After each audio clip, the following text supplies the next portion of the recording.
অঙ্কে বলা আছে স্থির জলে নৌকার বেগ 10 কিলোমিটার পার ঘন্টা এবং স্রোতের বেগ 4 কিলোমিটার পার ঘন্টা।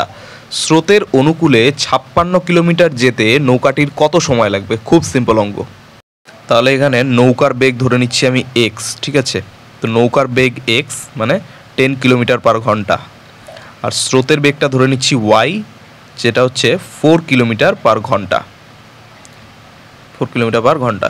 এইখানে দেখো এবার এই দুটোকে কিন্তু আমাদেরকে প্লাস করে নিতে হবে। কেন প্লাস করতে হবে বলছি, এই হচ্ছে নৌকা, ঠিক আছে? স্থির জলে নৌকার গতিবেগ তো বলেই দিচ্ছে যে 10 কিলোমিটার পার ঘন্টা, আর স্রোতের বেগটাও তো অ্যাড হবে এখানে, কারণ স্রোতটা তো ওকে ওইদিকে নিয়ে যাবে, তাই না?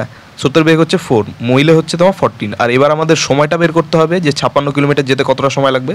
তা সেটা ফর্মুলা কি? T=D/S, distance by speed. Distance দেওয়া আছে আমাদের 56 কিলোমিটার, আর স্পিড দেওয়া আছে এই যেটা বের করলো আমরা 14, ঠিক আছে? কাটাকাটি করলে আমাদের অ্যান্সার বেরিয়ে যাচ্ছে 4 14 56। 4 ইজ দ্য রাইট অ্যান্সার। 4 ঘন্টা আমাদের সময় লাগবে।